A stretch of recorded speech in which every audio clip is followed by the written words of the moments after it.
मुक्तानंद स्वामी ने पूछा कि वासना की निवृत्ति होने का कौन सा श्रेष्ठ उपाय है, जिसमें वासना मिटाने के सभी साधन समाविष्ट हो जाए।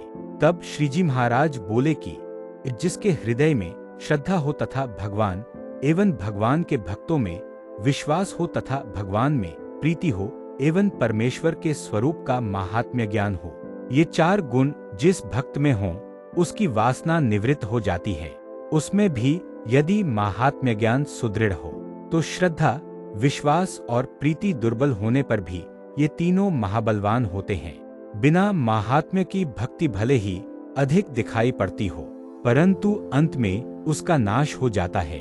जैसे 10-12 वर्ष की कोई कन्या हो और उसे क्षय रोग हो गया तो वह युवती होने से पहले ही मर जाएगी। वैसे ही जिसकी भक्ति बिना महात्म्य की हो वह भी परिपक्व हुए बिना ही धीरे धीरे नाश हो जाती है। और जिसके हृदय में महात्म्य स्थित भगवान की भक्ति हो और अन्य कल्याणकारी गुण न भी हों तो भी उसमें ये सभी गुण आ जाते हैं।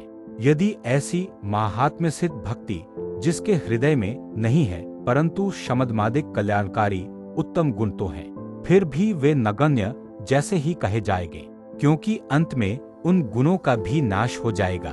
अतः केवल एक महात्म्य सिद्ध भक्ति ही हो तो उसकी वासना भी निवृत्त हो जाती है और जो कल्याणकारी गुण हैं वे सभी हृदय में आकर निवास करते हैं। इसीलिए महात्म्य सिद्ध भगवान की भक्ति ही वासना को मिटाने का अतिश्रेष्ठ एवं अविचल साधन है। तत्पश्चात स्वयं प्रकाशानंद स्वामी ने पूछा कि जीव ईश्वर तथा अक्षर ब्रह्म अन्वयभाव से एवं व्यतिरेक भाव से किस तरह है तथा पुरुषोत्तम भगवान का अन्वयभाव और व्यतिरेक भाव किस प्रकार जानना चाहिए।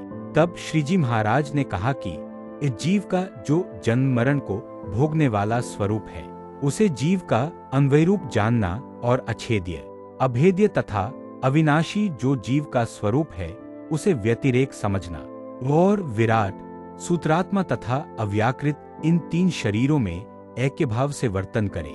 वह ईश्वर का अन्वय स्वरूप है तथा पिंड ब्रह्मांडों से परे सच्चिदानंद भाव द्वारा जो निरूपण किया गया है वह ईश्वर का व्यतिरेक स्वरूप जानना और प्रकृति पुरुष तथा सूर्य चंद्रादि समस्त देवताओं के प्रेरक स्वरूप है उसे अक्षर का अन्वय स्वरूप जानना तथा जिस स्वरूप में पुरुष प्रकृति आदि की कोई उपाधि नहीं होती और एकमात्र पुरुषोत्तम भगवान ही रहते हैं वह अक्षर का व्यतिरेक स्वरूप जानना और बद्ध जीव तथा मुक्त जीव दोनों के हृदय में साक्षी रूप रहे हैं, फिर भी बद्धता और मुक्तता जिसका स्पर्श नहीं कर सकती है, वैसे ही ईश्वर के एवं अक्षर के हृदय में साक्षी रूप से निवास करने पर भी जो उन दोनों की उपाधि से रहित है वह पुरुषोत्तम का अन्वय स्वरूप है और जीव ईश्वर तथा अक्षर से परे जो अक्षरातीत स्वरूप है वह पुरुषोत्तम का व्यतिरेक स्वरूप जानना।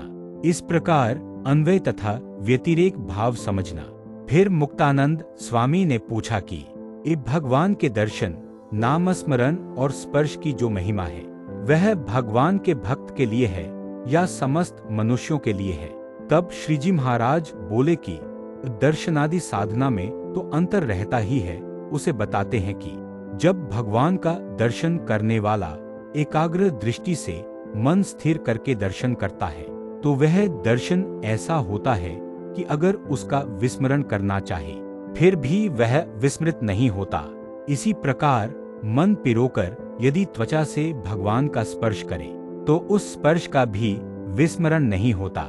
जैसे भागवत में भगवान के प्रति गोपांगनाओं का यह वचन है कि हे भगवान, जिस दिन से आपके चरणों का स्पर्श हुआ है उस दिन से हमें बिना आपके संसार के अन्य सुख भी विष के समान लगते हैं। इस प्रकार समस्त ज्ञानेंद्रियों से जो भी दर्शन, स्पर्श और श्रवणादि क्रियाएं की जाती हैं वे यदि मन पिरोकर की गईं तो वे किसी भी समय विस्मृत नहीं होती।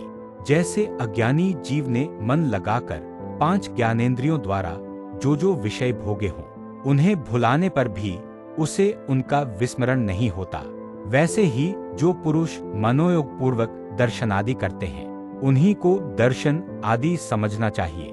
दूसरों को तो दर्शन हुआ भी है, तो भी वह न होने जैसा ही है, क्योंकि जिस समय उसने दर्शन किया था उस समय उसका मन किसी दूसरी जगह ही भटक रहा था। अतः ऐसे दर्शन तो एक दिन में या 5 दिन में या 50 दिन में अथवा 6 महीनों में तथा 1 वर्ष में अथवा 5 वर्ष में अवश्य विस्मृत हो जाएगा, परंतु अंत तक वह नहीं रहेगा। अतः महात्म्य समझकर अतिशय प्रीतिपूर्वक मनस्थित दृष्टि आदि ज्ञानेंद्रियों द्वारा जो पुरुष भगवान का दर्शन स्पर्शादि करता है उसी को उनका फल मिलता है, और दूसरे मनुष्य को तो परमेश्वर के जो दर्शनादि होते हैं उनका संस्कार फल होता है। यथार्थ महिमा उसके लिए है जो पूरे मनोयोग के साथ दर्शनादि करता है। इति वचनामृतम 83।